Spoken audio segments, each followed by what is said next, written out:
week's episode of the Mixtape, I had the pleasure of meeting with Dr. Ariel Pakes. Dr. Ariel Pakes is the Thomas Professor of Economics at Harvard. He's one of the co-authors on a famous paper in Empirical Industrial Organization, known affectionately by others as just BLP, the initials of the three authors on the paper. Dr. Pakes and I discussed everything from his childhood moving into the present. We talked about growing up as a young man and being part of a socialist youth group, studying in Israel, falling in love with both philosophy and economics, as well as jazz and basketball, moving into Harvard, where he studied economics. And though he studied with John Rawls in his first year, he gradually had to let go of philosophy because he had to make some hard choices about what his career was going to be. I think you'll find it interesting to see how what maybe seemed like at the time, you might say a person that was distracted or maybe had too many things or couldn't focus. And in reality, it was just part of his production function. His tendency to have many interests and to tackle projects that seemed almost impossible was ultimately in the end part of what made him make really meaningful and important contributions to areas like IO and econometrics. He's made many such topics his focus, like patents, technology, and methods. But in the interview, it was his humility and his reflections on his life and his career, and both also the career of economist. I really enjoyed. I hope you like it too.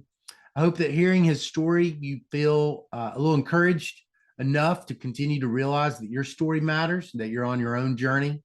It doesn't have to be his, but his wasn't like anyone else's either. And at one point, he was just also a young person or a young faculty member, just sort of trying to strike out on his own. To quote Jack from Lost, we either live together or we die alone. And I think if nothing else, listening to each other's stories is a way of trying to live together, or at least getting to know each other a little bit better, as each person matters. And each person also makes up the collective fabric of the profession itself, including you, the listener. So thank you for tuning in. Don't forget to like, share, and even possibly subscribe to the podcast. My name is Scott Cunningham. I'm your host of the Mixtape with Scott.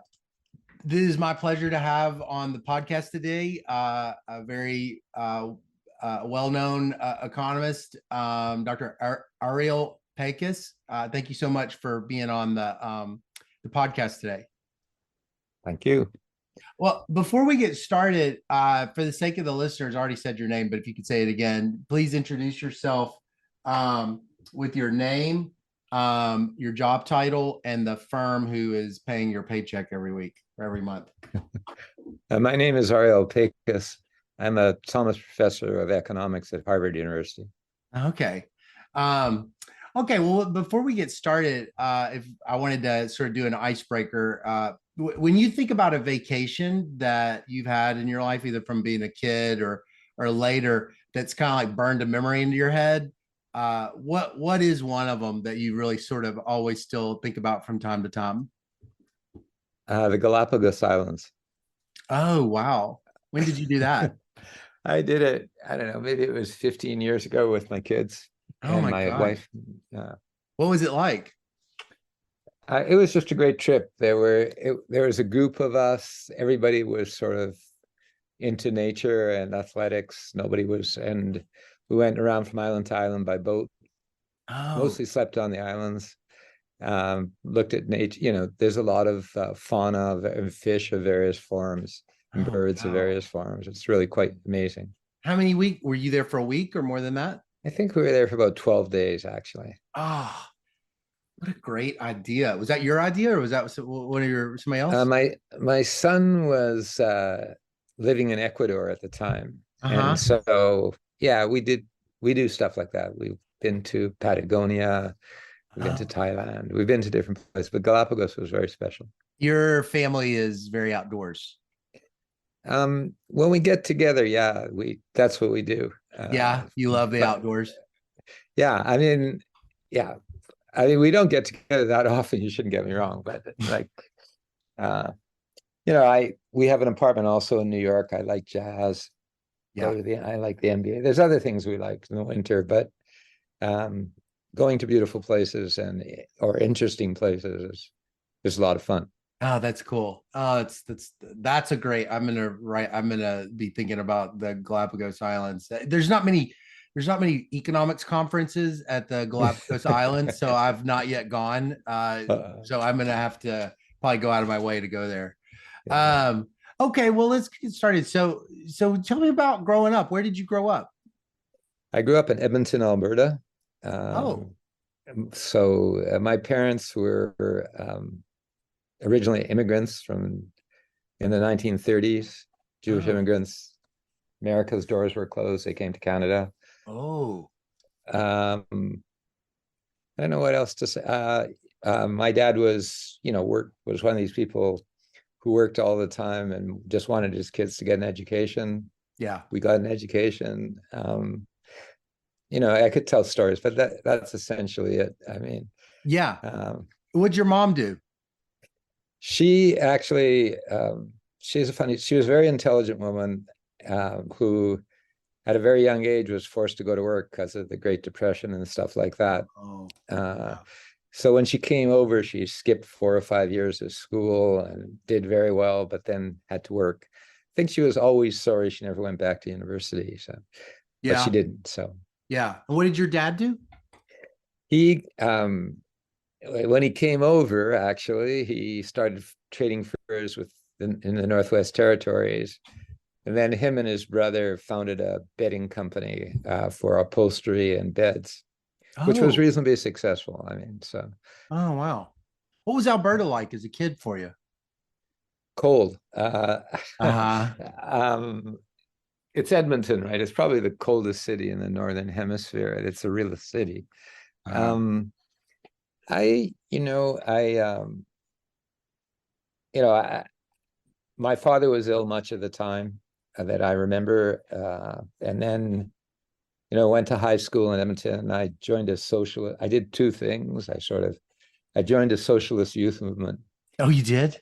Yeah, and I played basketball. I played almost all sports. So my time was divided between those two things. Yeah. I didn't know anybody else who did the same couple of things. Yeah. So, Yeah. but yeah. So You're the first. I thought it was a null set of socialist, kids playing basketball in high school. Now I know it's not. uh, that's What true. drew you to socialism? How did that happen? Um, it was sort of the most interesting. So it was a socialist Zionist group. Uh-huh. It was times when I don't know. My mom, not my dad, but my mom was very involved in sort of Zionism.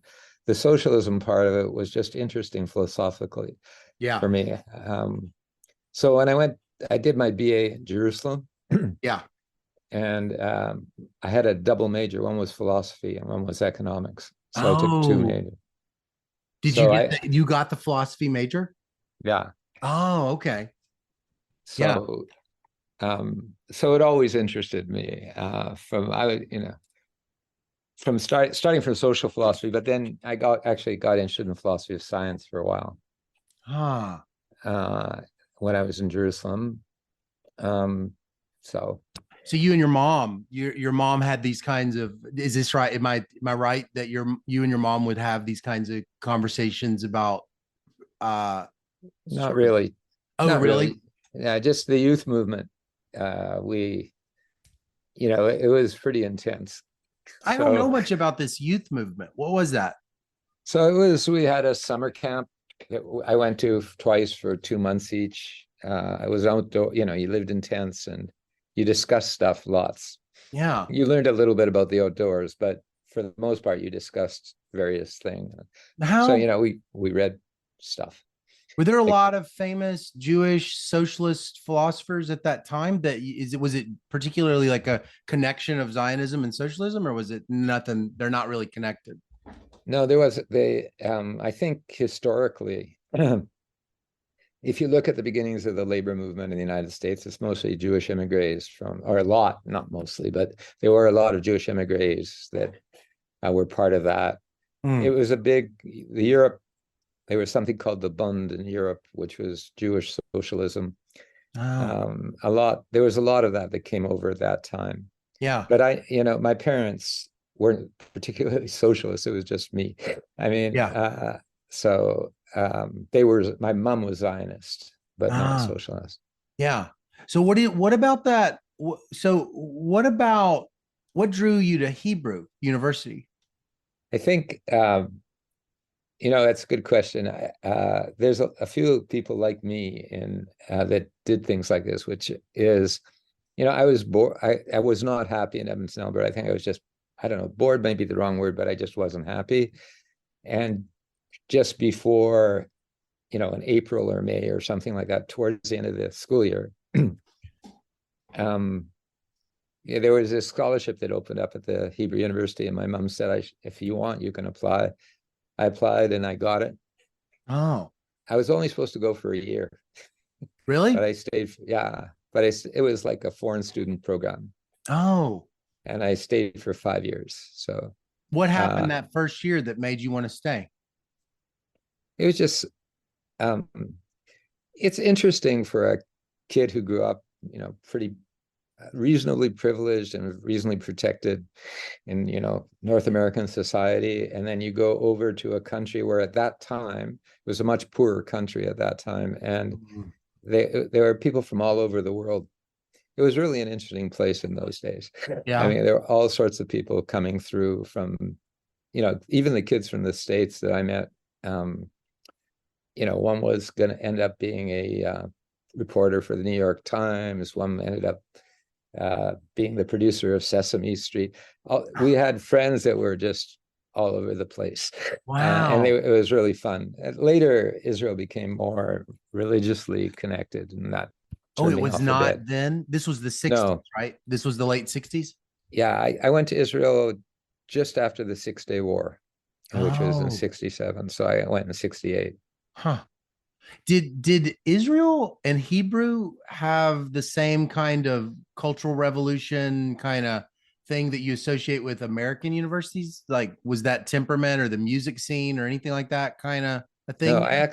no, not really. So I actually missed out on a part of American society culture, Yeah, those 5 years. So I've learned, over time I sort of picked up some of it, but I missed most of it. yeah. Now, Israel was in a whole different spot. Um, um, in a way, in retrospect, an unfortunate spot, but because they had just won the Six-Day War, it was uh, there was a lot of ego running around, and I think they did Mm, the wrong things. But mm. it for me, I learned. I had friends who were French. We're friends from Morocco. I actually lived in the Arab section of Jerusalem for 2 years. Oh, Uh, was that so it was common? just no, it wasn't. In those days, it wasn't. In the very first days that I came, there wasn't so much antagonism Ah, because um, you know the Arabs didn't want the Jews there, but they did. They cleaned up the water and the old city and stuff. Kids never got dysentery anymore, so there was fairly good. There wasn't great feelings, but they're fairly. I mean, for people like me, there was good feelings because I would come and speak English to their kids and play football with their kids and stuff. But yeah. but Wait, football, American gridiron football or soccer? well, we tried to show them they were much better at soccer than me. So I tried to show them American football. Yeah. But I mean, it Were you, was, yeah. go ahead. Sorry. No, it was fun. And I look back on it fondly those years. So uh there's a ton of stories I could tell you. Were you still following basketball? Were you No, I stopped following basketball till I got back to America. Now I follow it again. you I followed mean, it? there was about a 5 or 6 year period. Actually, after I spent 5 years there, I spent a year traveling. But when I finally got back to America, I started following basketball, and I'm a I'm an addict. I waste too much time on basketball. Yeah. Is it the Yeah. same team now? You said New York, so I'm assuming it's the Knicks or something. It was the Knicks, and now it's the Celtics. Now that I'm back in Boston, so Oh, right. uh, Okay. Yeah. What was it when you were a kid? Who were you following when you were a kid? uh, I wasn't really following the NBA when I was a kid. I was just playing. That was Who my were you favorite playing? sport. I followed football. I also I played all sorts of crazy sports. At least Yeah. I wasted a lot of time. Other than that, yeah. Yeah. So Well, so at Hebrew in the 60s, I interviewed Shoshana Grossbard and she went to Hebrew. And I want to say that I can't remember if she said which university professors from America were there. I want to say she kept saying some Chicago people, but it was a very heavy, it was a very good place for economics. Was that like what it yeah, was for you? yeah. It was at the time I was there. It was really super. There were a lot of superstars there. Who all was Well, there? the older guy who sort of set up the place was a guy named Don Patinkin, who wrote a monetary policy, a very important book on monetary policy. Um, there was a guy named Michael Bruno who taught me development and planning, and he was he was the governor of the Bank of Israel for a while after that, and then he was also the head of the World Bank, vice president of the World Bank. He had, I think over the years he probably had offers from many of the major universities in the States. There's a guy named Yoram Ben Porat, Yeah. who was a labor economist, famous labor economist, I think he did the first model of education. Yeah. There's a guy named Menachem Yaari, who was a theorist, who was a famous guy. It was really stacked. So how did you end up in econ at Hebrew? You're because you do this master's in econ, so I'm assuming that you sorted kind of sooner, relatively quickly. Yeah. Well, I mean, yeah. I think my professors in philosophy also wanted me to do a doctorate in philosophy. My attitude towards philosophy was it was really interesting, but many of the questions that I wanted answered hadn't been answered since time immemorial, and I wasn't going to answer them. And so an economics seemed just more real world to me. Yeah. So I did that. I tried other things. I took a year off after my MA, tried to be an author, decided I wasn't good at that. Did a bunch of little things. I was on a university I was an editor or an associate editor of the university magazine. That was fun, but I knew I wasn't going to, eventually I worked out I wasn't going to be a journalist. Right. So I stayed with economics. Well, so go ahead. Yeah. No, I wasn't sure when I got here to Harvard. That's why while I was away, I had to send applications to graduate schools and I got accepted to Harvard with scholarships and stuff. Yeah. And when I came here, I wasn't sure really what I was going to do, whether I was going to try and be a journalist or being an economist. Or I spent my first half a year studying with a guy named John Rawls in the philosophy department. Oh, you did? Really? Yeah. Because the first year of the econ PhD program, you were studying with Rawls? Yeah. But you shouldn't get me wrong. In the second half of the year, I had to catch up to everybody else. It wasn't easy. Yeah. The dual graduate work at Harvard in Rawlsian philosophy and micro sequence seems kind of intense. Yeah, it was pretty intense for a while. Well, so you get this experience of econ, but it's like I guess it doesn't really fully grab you even at Hebrew because you sound like you're on the fence a little bit because you sort of travel around and stuff. Yeah, I think what happened with me is when I finally decided that I was going to be full head economics, I wanted to do the economics of technological change, which ended up being the hardest topic in the world to do, as far as I could tell. So, I took steps back from that and tried to figure out what you would need to do in order to study it. Yeah. And that's how I got into industrial organization. When was that? Was that the first year or that was like a little bit later? It was later. My thesis was really supposed to be in technological change, and it wasn't technological change, shouldn't get me wrong. But there was no framework that I liked, that I thought was good. So I took a step back. I think a little bit my philosophy background sort of told me to take a step back and look for a framework, a model to analyze could use the data together with the model. I did spend quite a bit of time in my last few years studying econometrics. Yeah. When I came in, I didn't have any math degree. I never took any math courses formally. Yeah. I did read math books, but I never took math courses. Oh, even at Hebrew, you did. Yeah, I didn't. They didn't push you on that. No, because I did okay the way I did it.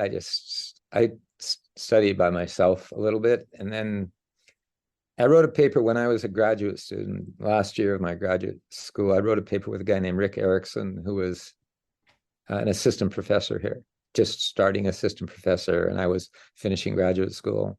Mm-hmm. And he convinced me that I should read this math textbook, Rerun, and do every second problem. So I did that. Every second problem? Yeah, because it would have taken forever to not do everything. So I did that. And, that's when I sort of started becoming a little more technical. Yeah. He was a stochastic process guy. He was very good at math. Yeah. Yeah. So what was the puzzle? I guess there was some puzzle with technological change that you felt really dissatisfied with something. Yeah. What was the deal? Well, I mean, you needed to know what was generating the incentives. So you needed a demand system. You needed a cost function or a production function. You needed to know how people made investment decisions. None of that was in the literature at the time. I mean, it was in the literature, you shouldn't get me wrong, but it wasn't in the empirical or applied literature. Got it. So the goal was to sort of put that together into a framework that could be usable. You were saying that was it ambitious of your did they think it was pretty ambitious what you were going to try to do? So in that context, I remember Janet Yellen was here. She was teaching us macro at the time, or maybe it was I think it was macro. And I remember telling her this, and she said, she asked me what I wanted to do. And I said, I wanted to mix empirical work with theory. And she said, that was the hardest thing to do. I remember her saying that. But I think, I wrote my thesis with, my advisor was a guy named Zvi Grolkes, who you probably have heard of. Yes. And Gary Chamberlain, who was the econometrician on board. And Gary was a super solid, thoughtful guy. And Zvi was really just a very good social scientist. So he let me do what I wanted to do, provided it was done in a serious way. So I don't think he wasn't particularly happy with the theory part of what I was doing. Really? Because he was more of an empirical guy. Yeah, but I think he bought in eventually. Oh, so you've got like an applied guy and a pure econometrician guy. Right. And you're bringing all this micro theory to it, all this IO theory. I'm trying to, yeah. That's the attempt. Yeah. Was there nobody at Harvard at the time that would have been like a more logical fit, or was that like just where the literature was, that it was just like? I think that's where the literature was. The only people really doing applied work, with serious sort of thought to econometrics were the labor group, maybe a little bit of public finance. But there was the IO stuff was mostly, it was the years of structure, conduct, performance. I don't know if you know though. Was still dominant. Right. Was still dominant at that time. Yeah, I forgot about that. And people who just did correlations, and that was it. So was that like so when you write that dissertation, what did it feel like to the journey of it? I remember I really enjoyed my last couple of years at Harvard. I didn't enjoy my first couple of years. It was too hard. I mean, I tried to do too many things. My father passed away my first year here. It was just a rough couple of years. But the last couple of years at Harvard, I really enjoyed. It was just a blast. I worked with different students mostly. I mean, I remember talking to somebody at Harvard who said, the one thing that Harvard's good at is if you have a good idea, they pay attention to you. And I think that's true. I think it's still true, by the way.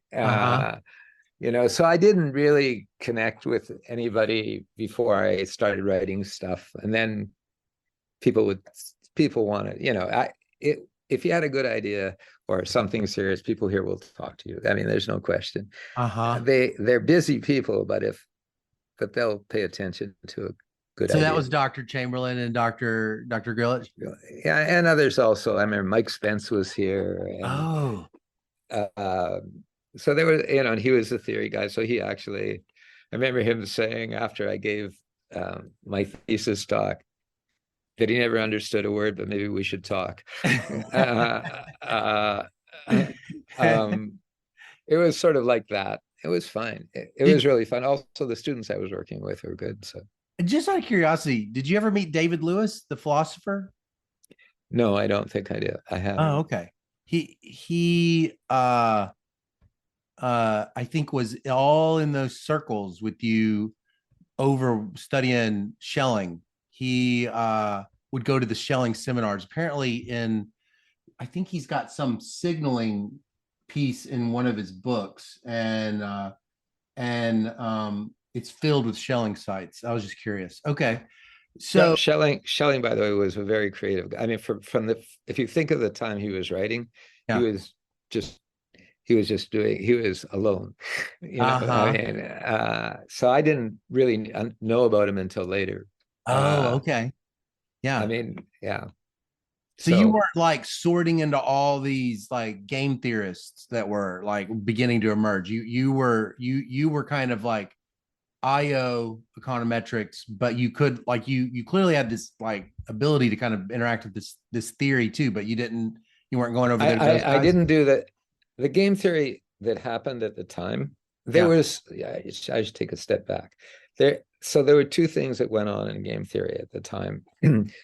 One was just frameworks of conceptual ideas for equilibrium notions. Okay, so it's based on some form of Nash equilibrium, usually Markov perfect or Nash, Markov perfect Nash, pricing Nash, something Nash, or Nash bargaining.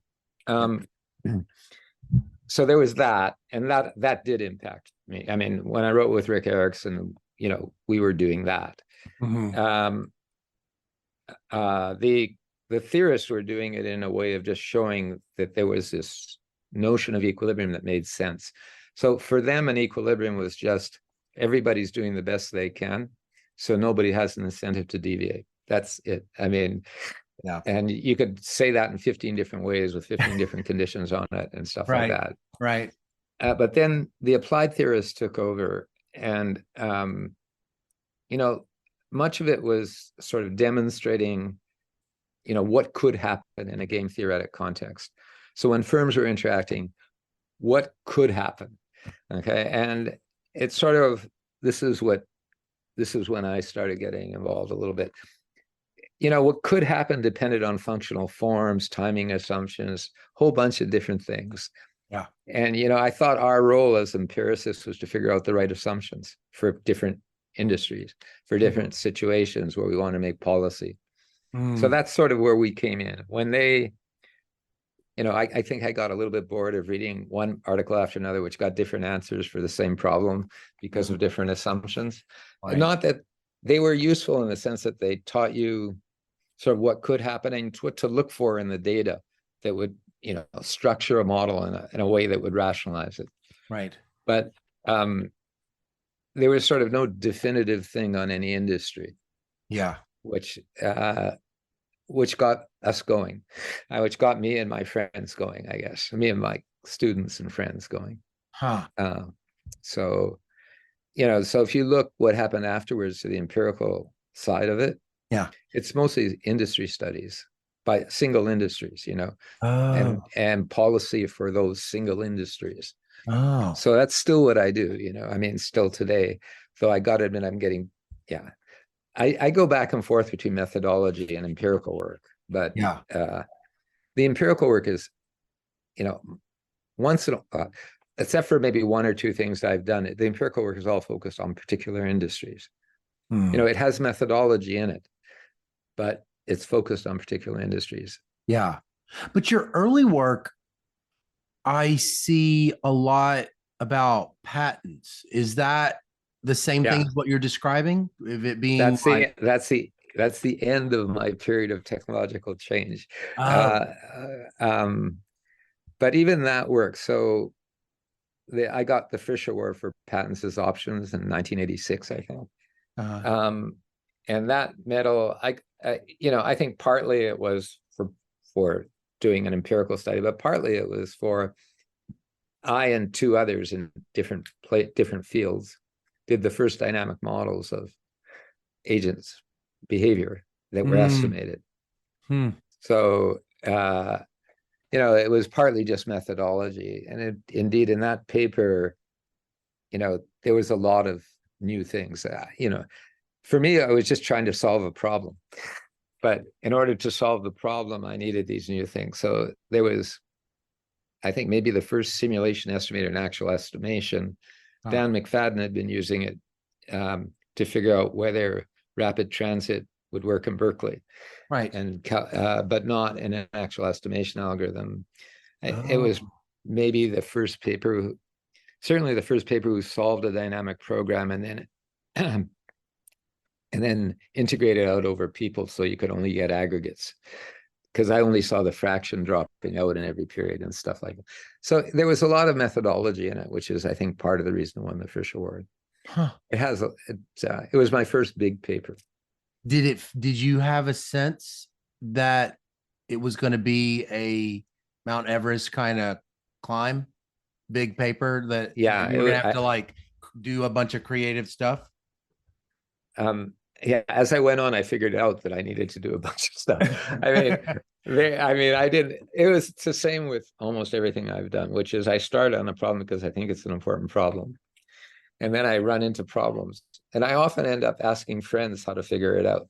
Like Uh-huh. somebody who's better than me at economics. In this case, by the way, um, the year that I was writing patent as options, I had come back here to visit Harvard. Svi Grolkes had invited me back for half a year. Uh-huh. I didn't have to do anything except for research. But Dan McFadden and Chuck Mansky and the MIT crowd were holding this seminar, which was any problem you have that we don't know how to answer, you can come and give a paper. So I gave a paper. I got a lot of ideas. I mean, it was very helpful. I mean, they didn't solve it, but Dan, I think it was either Dan or Chuck mentioned, you should try looking at simulation estimators and stuff like that. So there was a lot going on here at that time. Huh. Uh, You said and McFadden was doing that, but he was not doing it. Did I hear I you mean, right? as far as he's Dan's one of my heroes. Okay, so you shouldn't get me wrong.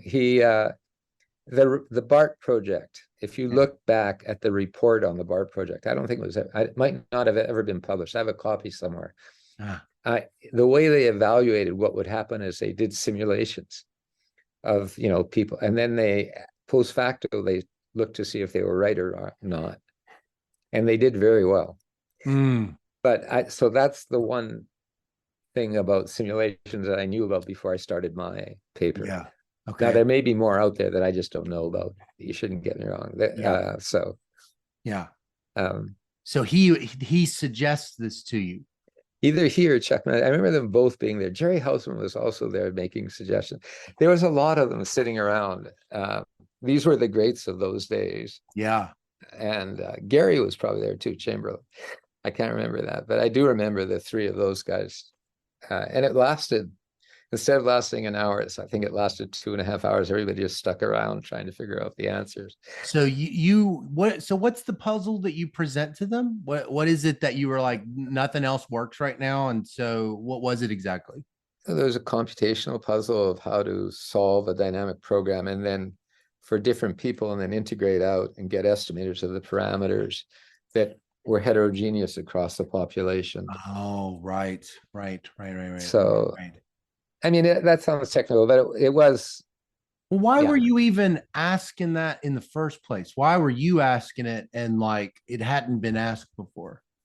So I wrote a paper as a graduate student with a guy named Mark Shankerman, who's now at the London School of Economics, on the rate of obsolescence of knowledge. So people, had been constructing knowledge stocks with with the normal depreciation rates of capital, which are usually 2 or 3% for structures and 5 to 10% for equipment, depending on the equipment. Yeah. And we thought that we found some old data in a paper by Nordhaus, and about patents dropping out, not paying their renewal fees. Oh. They start, and so that's what patents as options. My paper was all about. Okay.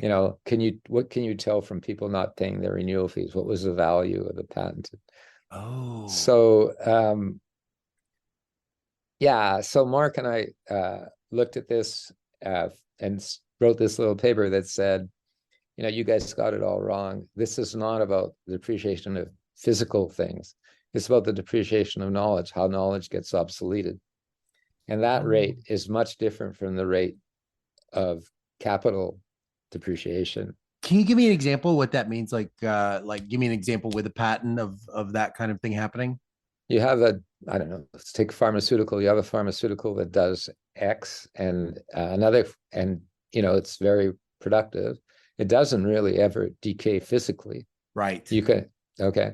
But another pharmaceutical comes along, which has less side effects. And is cheaper. Right. And then it goes away. But not because of physical decay, just because of the next time something comes along that obsoletes it. Oh, that's really interesting. Because it's an idea. It can't really disappear. Right. Yeah. Is that a social? How does that enter into the welfare function? You losing that? Do you lose it? No, I mean, it's knowledge which builds on knowledge. Right. Okay. So there's externalities involved, always, because the second guy who does the second thing knew about the first thing. Right. So all of the knowledge producing stuff has externalities involved with it, which is the problem with it. So patents themselves are an institutionally created property right. Yeah. There's no real, they're created to give people incentive to discover things. Mm-hmm. And again, give them, that if they didn't have patents, they wouldn't get any return from it, or get a very small return from it. Mm-hmm. Because somebody else could copy the thing. Yeah. Yeah. And so that's it. I guess I gotta put my power cord on, or my computer's gonna die. Okay, I'm gonna pause it real quick. Okay. Well, it's funny the way you're describing it. You could think about that crowding out of knowledge or bumping it off, and you don't really necessarily have to bring in markets. And even though you said it's a property right that provides incentives for people to engage in research and development, but I could imagine under different market regimes, that it doesn't necessarily always have that it isn't maybe always unambiguously positive. And I'm just curious now, how do I need to think about that process of like knocking something out? So there's two parts of this. So the stuff that is, the national research labs and the universities that are funded, in the hospitals, also some of the research in hospitals, are funded largely through the government, because there is very little incentive for a private company to do the basic research that they're doing. Mm-hmm. Even if they did discover something, there are two aspects of it. One, if they did discover something, somebody could copy it. But the other thing is, we don't want them to keep it proprietary, the basic research. We want everybody to know about it. So that's the reason for things like the National Institute of Health, all the national research labs. The thing that's true is, at least in health, which I've looked at, the US is doing much more than any other country per capita, and also per GDP. It's striking, the difference. So there's that stuff that's funded by government. And then there's private firms And you can't expect the private firm to do something without a return. I mean, Yeah. it's a fiduciary responsibility of the manager to do that. Right. So, and those are all markets. It's so, the one I've been thinking about lately is pharmaceuticals. But so those are all markets with firms competing against each other. Mm-hmm. And so you need the IO is determining the incentives and how they interact with each other. Mm. The industrial organization of that. Mm. That's a very that's sort of at the limit of what we can do right now in industrial organization. Oh, that's fascinating. So, I do want to keep talking about that, but then I won't get to other things. So, yeah, it Okay, go. funny as I hear you say that, I wouldn't have anticipated you pivoting into automobiles and specific prices or specific markets like that. But is there a logical kind of path from what you were working on? I mean, because you do mention McFadden, and then there so much of this paper I want to talk about, I can see the connection. But was that a bit of a smooth transition, or was it sort of different? So I think what happened with uh, the auto stuff was Jim Levinson showed up at Yale one day and gave this seminar. I remember his wife was giving birth, so he had to go back right away. So we went out for pizza, and he gave this. He was working on a paper with Feenstra on autos. Jim knows a ton about autos, or at least at the time, he was really very well versed.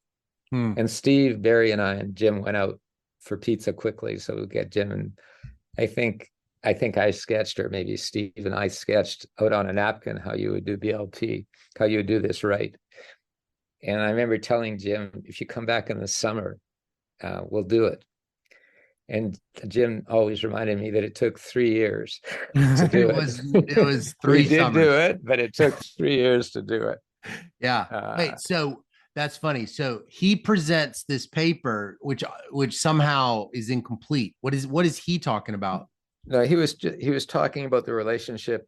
I'm trying to remember now, between characteristics and prices, and competitors' characteristic and prices. It appeared, I think, in the Review of Economic Studies. I don't remember exactly the details. But the thing about autos that first of all, Jim was fun, and he had the data and he knew stuff. But the other, I tend, again, when I work on a applied project, I try to work with somebody who knows the industry. So, so he did. But the other thing was something that Zvi Griliki's always taught me is you should work on something that people care about. And the auto industry at the time was probably the biggest manufacturing industry in the United States. Oh, yeah. It is not anymore. Right. So people cared about I remember, there's this famous quote that as GM goes, so goes the American economy, or some crazy thing like that. But when we said we knew how to do demand for autos, people paid attention. Oh. So did you care about automobiles, or was it just like you learn to care? Yeah, you learn to care. You study, you read books about it, you talk to people in the industry. Similarly, I did telecommunication equipment once with a paper with Steve Ollie, which took a long time. And it's my most cited paper, but I learned a lot about telecommunication. Yeah. And now I'm learning a lot about pharmaceuticals. So you try and work with somebody who knows knows the industry. So again, if you go back to what we're trying to do, we're trying to figure out how to analyze an industry. There's tons of models around, but we want to pick the aspects for the model that mimic the industry, so that we can do counterfactuals and things like that. Yeah. So what was dissatisfying at that exact moment where it's another one of these big problems that like you're not satisfied with the framework? What was the situation like that at the time? There were two sort of things that were wrong. I mean, I don't know exactly what I thought of at the time. Let me just be careful. Okay, I know what I think about it, which is there were two problems. One was, and I think, by the way, both Steve and Jim were aware of this too. It's not just me. Most products, most markets for differentiated products like autos or almost anything else, there's 50 or to 100 products being marketed. So if you did a standard demand system with quantity on one side and prices on the other side, you'd have 100 prices for each product, and you have 100 products. That's 10,000 parameters, even if it's just linear. Right. That's impossible. Yeah. For anybody. I mean, there's no data set that can do that with any precision. Right. So when we filtered it down into characteristic space, all I needed was a distribution of preferences over the important characteristics. Oh. So, and then I could get you all 10,000 cross price elasticities. Yeah. Or not, I could get you. When I say it's probably wrong. It's unfair. All the characteristics. So you needed to know how to put in an just like in a demand system, you have X's and then an unobservable. We needed to put in an unobservable to take care of the characteristics that we were not including. Yeah. And so we needed to learn how to do that. So, did you present any of this early on to Dr. McFadden? Dan, no, I don't think. Dan moved to Berkeley. Yeah. At some point. Yeah. I mean, I saw him in a couple of summers and we talked. When I did, so eventually, by the way, I went back to I had a Yale offer when I was just on the market. I never went on the market as a junior guy because I had this Hebrew University offer and a Yale offer before I ever went on the market. Oh. I never took the Yale offer. I went to Hebrew University and then came back. And when I came back, it was just too hard for us in Israel. We weren't making a lot of money. My wife was from Bogota, not from Israel. We had no family there to help us once we had a kid and stuff.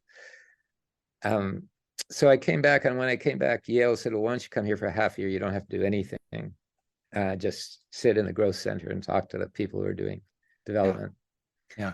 And I took this course from this guy, and I wanted to figure out how much math I knew because I had been reading this math, but I never took a course. Right. So I went to a course by a guy named David Pollard in the stat department. Actually, he had a joint appointment in math and statistics on measure theory. So I learned a little bit about measure theory. And then about 3/4 of the way the course, I went up to David and I said, I have this problem that none of my friends know how to solve. And because I had asked a bunch of people, and it was how to do simulation estimators. So David said to me, I'll explain it to you and you explain it to economists. And then I was in Cambridge giving another seminar, and I bumped into Dan, who was in Cambridge at the time. And he said he'd just written the same paper. It was the same idea, only he did it for multinomial probits. And I was doing it, David and I were doing it more generally, but it didn't. I mean, it was exactly the same problem. Oh.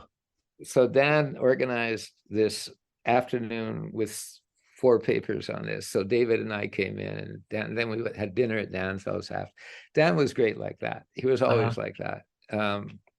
But you can see what goes on.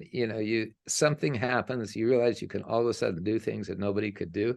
Yeah. That might be important, and everybody gets excited and starts working together. It's just a lot of fun.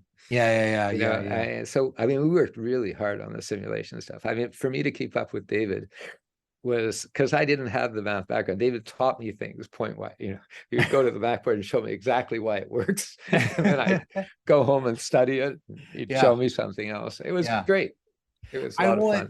I once heard this journalist interview Dizzy Gillespie, but you've maybe heard this story, or maybe you'll appreciate it. And he said, well, why did you set out to invent bebop? And he said, well, I didn't set out to invent anything. I just was making music. That's sort of the way I felt. I got to admit, by the way, I'm a big jazz fan. So Dizzy Gillespie strikes a thing in my heart. Not as much as Dave Brubeck, but a lot. So that's how it's been. You've not really been trying to do anything except for what? Except for just, what's the equivalent of you of just making music? It's just finding a problem that I think is important to understanding economics. Usually it's a methodological problem in a setting that has like right now I'm working on dynamics, the advertising for pharmaceuticals, and whether that's good or bad, and what happens if we stop it. You might not know this, but we're the only developed country that other than New Zealand, we're the only other developed country that allows advertising for direct to consumer advertising for pharmaceuticals. It's illegal in Europe. Why? What's the problem? That there's, I The guess, argument. Yeah. There's two parts of it, really. One part of it is, they have incentives to sell you something you might not need. And the other part of it is, of that part, I can give you the other argument also. But the other part of it is, it's largely business stealing. That there are 14 drugs that do the same thing. And by allowing, this is just a waste of energy. They have to go to their doctor anyway to get it. The doctor will know these things. We allow advertising direct to doctors, just not direct to consumers. So why should we allow direct to consumer advertising? What do you think? There's the other. What's the other argument? I'll ask you what you think. The other side of the argument, I'm trying to figure out what I think right now. But the other side of the argument is, by the drug companies, is largely, I'll give you a particular example, which is drugs for heartburn, like Zantac, Pepcid, Axid, those drugs. Mm-hmm. So I think what the drug companies would say is, maybe, who gets heartburn? Who gets heartburn are people who eat very rich foods. Okay. They're usually poor people who don't go to see doctors. Okay. And if they don't, they will see it on TV. If you tell them on TV you have heartburn and you can go see a doctor, they might go, but they'll never, if they just have heartburn, it's a normal course of events in certain societies. And they'll just and heartburn can turn into very serious diseases if it's not treated properly. Oh, I didn't know that. So sometimes it can turn into ulcers and things like that. Ulcers is a good example, by the way, because it's something that in my parents' generation, you probably don't remember this, but lots of people got ulcers and it's very serious. I don't think anybody gets ulcers. I haven't heard anybody getting ulcers anymore. I haven't either. Yeah, it seems more like a person says they got an ulcer, but they don't actually. I've never heard somebody actually diagnosed with one. It's usually just kind of almost like a self-diagnosis thing that I've never heard actually turn into one. Yeah. So they now can fix it. I mean, when earlier on, they now have drugs that fix it and stuff like that. And if you knew about it, you could go to your doctor and get it. So when you study this stuff, everything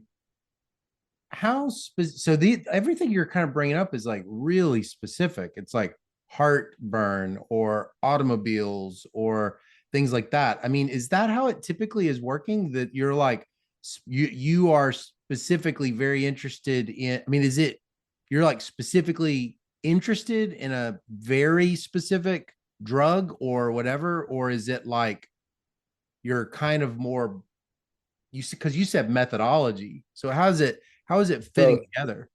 So, it's usually the little stories to get you interested. Yeah. Okay.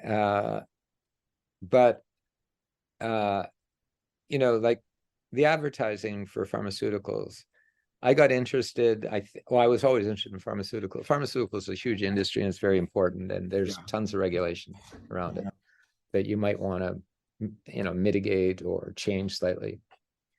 But it also brings up the question of dynamics, because if I advertise today, it causes demand today and demand tomorrow and so on.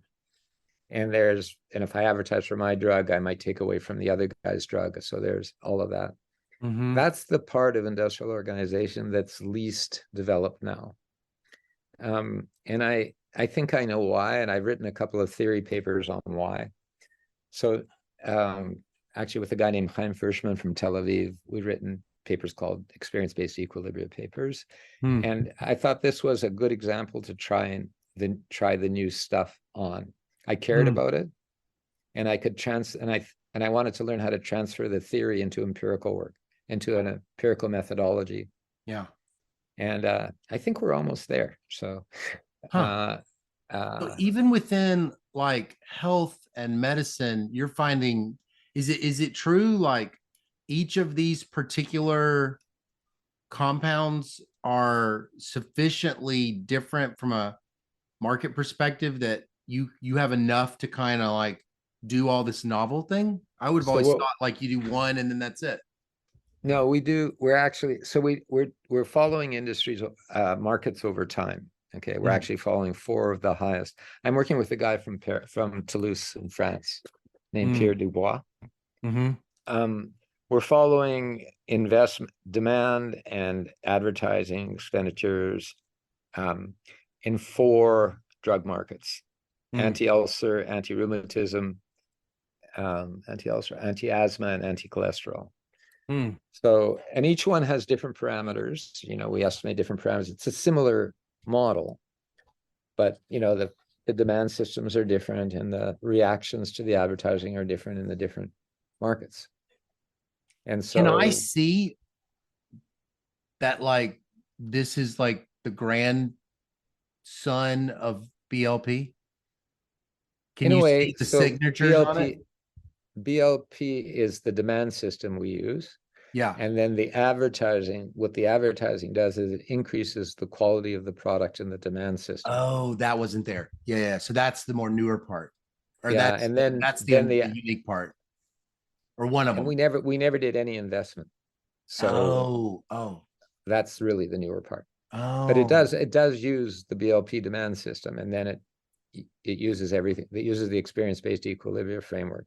Yeah. It's a framework where a lot of the problem with doing dynamics, this is probably more than you want to know, so you should No. stop me. A lot of the problem with doing dynamics is that if you write down the basic models that theory gave us, Yeah.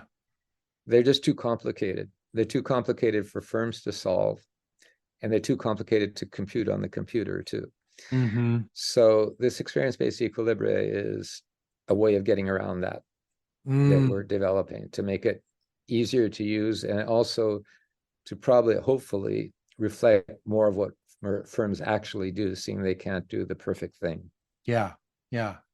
I was curious. I want to stay on this topic, but I didn't get to ask this, so I just got to return to it real quick. How surprised were you that BLP has become so influential? Was there like a part in your career where you thought, "Huh, this one seems to be catching on like wildfire," or is it not? I mean, I don't really know how it progressed, but was there a part where you thought this really has been very impactful? So uh, BLP is not my most cited paper. I saw that. Yeah, it's another one. It's the one on how to estimate production functions, Right. Right. which was the other year. So there was cost and demand, and Yeah, yeah. but let me put it differently. BLP probably took off faster than any of my other papers. Mm, Um, but I think all the papers that I thought were really solid ended up taking off. So I mm, thought that the Ollie Pecos paper, I thought the patents as options paper was really good. mm. Really good for me. They were my best papers. The paper with Rick Erickson were my best papers. It was clear. They took me years to write, and my heart and soul was in them. Yeah. And so, but BLP took off faster than anything else. And the reason was pretty simple, which is they needed it for merger review and things like that. So the Oh, consultants picked it up right away. oh. Did that surprise you, or did you guys kind of know Yeah, that no, that surprised probably me. Now I know more about consulting, but then I think it's surprised. It's not a surprise. I just didn't think about it. That's right? not what we were thinking of doing. We Yeah. weren't trying to present them with a tool. Well, We were trying to figure out how. did you notice at some point you're like, oh, there's some consultants here from McKinsey or whatever? I mean, it's like, did you kind of notice like You can't help but notice they come to you. they come to you? Oh, yeah, Yeah, yeah, right, right. They like take you out for pizza and stuff. yeah. I mean, if they're going to use it in a court case and they have Steve Barry or Ariel Pecos or Jim Levinson for that matter on the case, Yeah. it looks like they're serious about it. Right. Wow. Wow. Wow. That's really inspiring. I don't think that's really neat. Just to see that your passion and heart has always kind of pushed you through all of this. I mean, you you've led with your heart, it seems like. Is that right? You're I led with my instincts. Let me put it that way. oh, okay. Yeah. Uh, that's what, by the way, that's what, my thesis advisor, C. Grillakis, was really good at that. He Uh-huh. understood when something was a real problem. Mm, Uh, so I picked up from different people. You can see I picked up from different people as I went along. yeah. Yeah. So Well, so if you could go back in time and talk to yourself, as your younger self, and like tell them kind of like now you've seen a lot. What do you think you would tell your younger self, maybe like either college, graduate school, or even like whenever? What do you think that you would tell them that maybe would be useful for them to know? I so just apropos on this, I remember talking to my wife and saying, maybe I should have taken math courses. This would have been a lot easier if I would have taken it formally.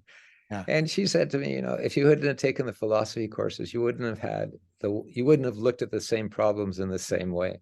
Yeah. And I think that's probably true, by the way. Although, if you ask me for a linear model of how the philosophy course, maybe the philosophy of science course affected me somewhat, but Mm, I don't think, I can think of personal mistakes I made in relationships and things like that yeah. that I would never do again. And I think I remember one of my friends is Al Roth. I don't know if you know who he is. Yeah. Yeah. I love that. So I remember Al and I sitting down and saying, I just never expected to be this successful. He Mm, he had exactly the same response. uh-huh. So maybe if I would have had more self-confidence, I would have done things slightly different. Yeah. But it's because of my lack of self-confidence, I was so careful and detailed about everything I did. Yeah. So I don't know how I would change it. You You don't should want get, to tell your young self anything. It sounds like it's one of these like no, back to the future things. You're gonna be mess nicer everything up. to certain people, to be nicer to certain people. I would have Yeah, totally. right, right. No, tell me about it. Um, so let me ask you this then. When you talk to these young PhD students, and you sort of see, you wish you could tell them things. I mean, is there generic advice that you sort of like to give to young people, or is there something that you think is like the returns to experience that you sort of wish you could just distribute more broadly to young people? Yeah, a little bit. I mean, so different students, I've had a lot of students. Different students sort of are going to do different kinds of things. So, I've had students, I could use names, but who are really good at what they do in a particular field. I've had students who are just very methodologically thoughtful. I've had students who are technically really superior. And each one has, you sort of treat them differently because they're interested in different things and they're good at different things. I think the one thing that I tell students, especially here at Harvard, is you have to do something that you believe is right and do it to the best of your ability. Yeah. So there's around here anyway, people tend to write 3 or 4 papers. And I tell every student who comes in, on the market, people aren't going to look at one paper. They don't have time. There's 50 guys on the market. They're not going to read 50 papers. They're certainly not going to read 3 of your papers. Right. They're Okay. not going to read 150 papers. Yeah, they're not going to even read 20 papers, I promise. And your job, is to do something really well that people will pay attention to. Right. Right. So I think that's my major message. And it can be, it can be very empirical. It can be very methodological. As long as you do it right. So, you know, the, at least my good students, they have to be able to explain everything that they're doing to me. I have to understand A, B, how they got from A to B to C to D, and I don't know, it's been useful. And that's, by the way I learn about things, mostly through my students. Through your students. Yeah. Through your students. Part of the production function that is that they're teaching you stuff. Yeah. Yeah. A lot. A lot. Yeah. It's very cool. It's also, by the way, let me just say, many of my good friends are ex-students now. So they're a big part of my social life, never mind my intellectual life. That's So, awesome. That's great.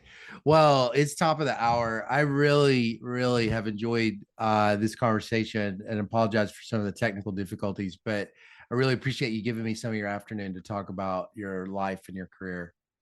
okay. Thanks very much. It was Okay. fun. All right. Take Bye-bye. care. Bye-bye. Gonna see us through.